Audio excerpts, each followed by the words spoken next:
What's up, guys? We are mule deer hunting here in Colorado again. This year I picked up a 4th season tag off the leftover list.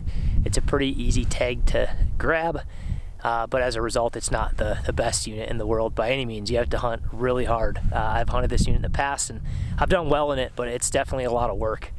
Yeah, I'm on day 6 right now of scouting. I have 2 days left till season. Really looking forward to that. I did some guiding this year in a premium unit, and in the 3rd season we got a big snowfall that really set the rut off, man. We got to see a lot of good rut action. We were able to put a couple of really big deer on the ground guiding this year. A 242 is our biggest. And yeah, now I'm just hunting the generals, so not looking for that caliber of deer. Goal out here is about, if I could find a 160, I'd be happy. A 180, I'd be ecstatic. But yeah, since that snowfall in the 3rd season, now approaching 4th season, it's really been calming down. And through the 6 days of scouting I've been doing, I've been looking all over. I've scouted every lip and corner of this unit, and I found a ton of does, a couple of small bucks, a lot of really small bucks. No giant. Like, the biggest deer I found so far is probably a 150, 160. I'm gonna save him as a backup plan, as a last resort type deer. And I'm going to keep looking and keep hunting. This time of year in the 4th season, anything can happen. Anything can migrate in. You get a hot doe in an area and the big buck steps out of the woodworks. But yeah, I got the dirt bike behind me. You'll see that. I use that thing to scout a ton. That thing's a game changer because I can actually leave from my driveway and be up to the top of the mountain in some of the most prime glassing spots in like 20, 30 minutes. You can just cover ground so much faster on a dirt bike than you can in a truck, and it's way less wear and tear. So if you're capable of riding a dirt bike, definitely I advise using one, man. They help you cover country, and I mean, even if you're up on a ridge like I am tonight, I'm gonna glass in this one spot, I'm gonna dirt bike down it, I'll glass from another angle, I'll dirt bike down it, and I'll glass from another angle. And so it really helps you cover country, get different angles. I will say, if you're not used to riding a dirt bike in the mountains, be prepared, because it's not your standard walk in the park. On my ride up here today, I was pretty much in a wheelie half the way, climbing really steep stuff over rocks. So if you're a capable dirt bike rider, it's a pretty big advantage. What's up, guys? Morning number 1. It was 5 degrees this morning. Very cold. I got up here, I hiked up 2,000 vertical feet. Got above these does. There's just no bucks with them. There were 2 smaller bucks with them yesterday, and my buddy that lives over here said that there's a 180-inch buck in here. And so I trust him. I came up here and got right above the does, sat on them all morning. No bucks showed up, not even the small ones. And I've been seeing that a lot scouting too, like I said. So I don't know why there's so many does with no bucks with them this time of year. I thought that the rut kicked off last Friday with that snowstorm, but gonna have to, for now on, because it's so much effort to get after these things, if I am gonna go make a move, I want to know that there's a buck there first. So I'm shifting strategies. I'm not looking for does anymore. I'm looking for bucks, and I'm gonna go move in on bucks. So I'm gonna drop down to my truck, get up on one of my favorite glassing knobs, and see if I can't turn one up. Let's do it.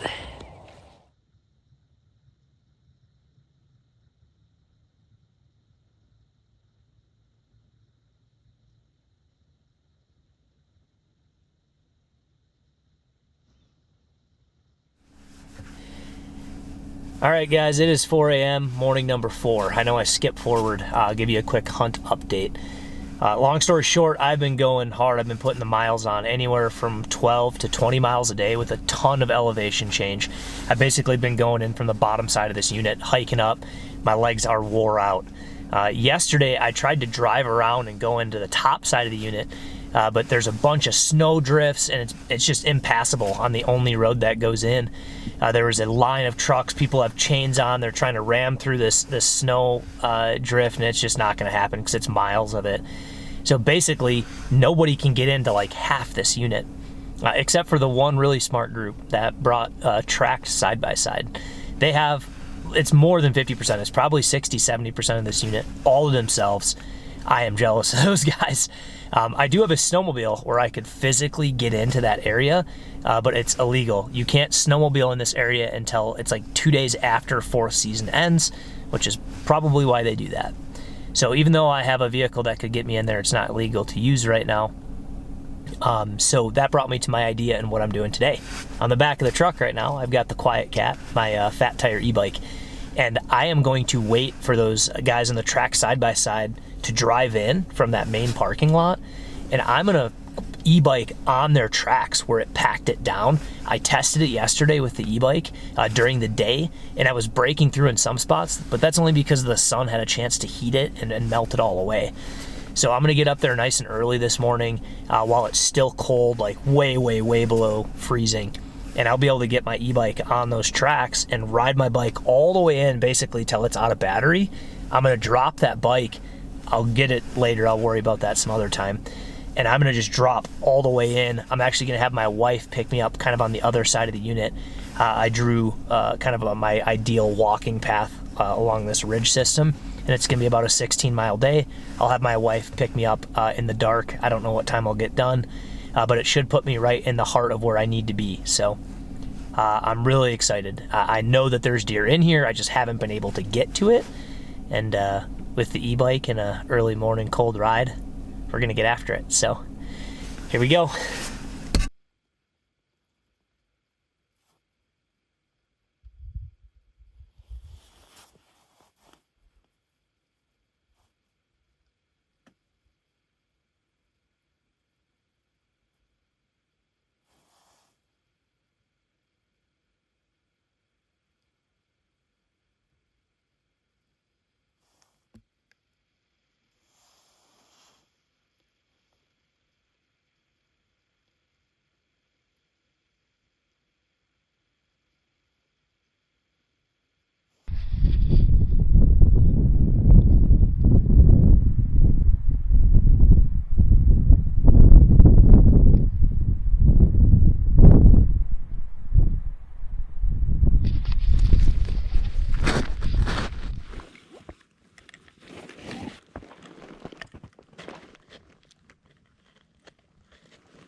That was awesome. I started the day 4,500 feet up and made my way down, and I saw 8 does with no buck with them, another group of 3 does, no buck, another group of 1 doe with 2 little bucks just hounding her. She must have been pretty hot. And then I saw another group of 3 does, no buck by them, and it's kind of on my way out. So I cut over a canyon where they were bedded, just in case a buck came to check on them. And sure enough, as the sun's going down here, this really nice 4x4 came out of the bottom. He's not huge, but it is day 4 of 5. I have been hunting my absolute ass off. I did 7,000 feet up and down, 3,500 each way the other day. My feet are torched. And yeah, he's a good buck. He's nice and wide, which is really cool. He's got decent splits. I'm excited to go put my hands on him. A public land muley. Another one of those famous reissued tags. Man. Oh, let's go get him clean before it gets too dark, and then figure out how to get out of here.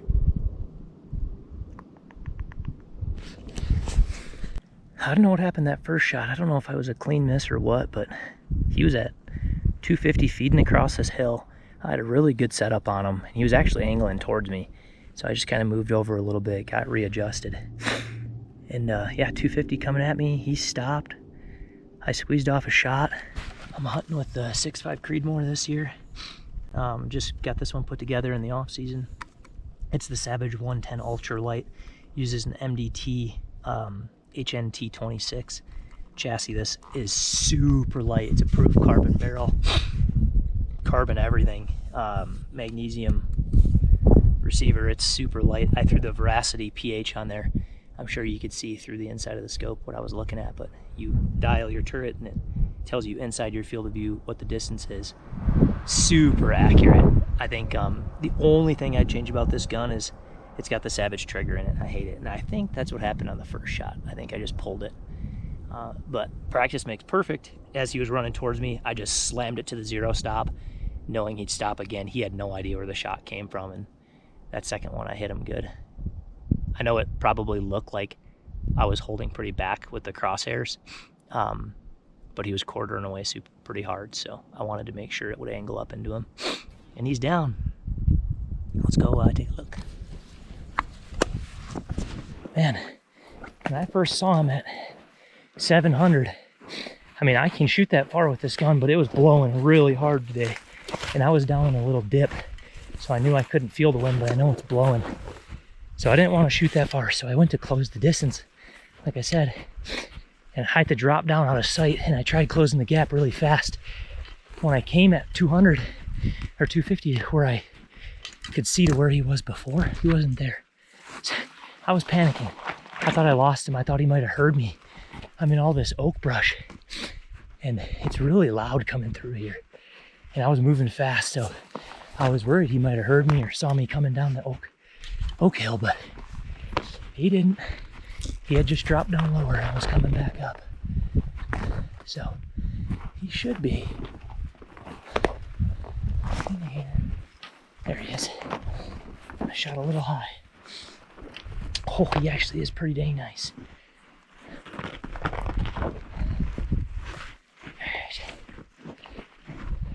Hell yeah. Good 4x4. 160. Right in there. He's wide. I'm a sucker for the wide bucks. Hell yeah.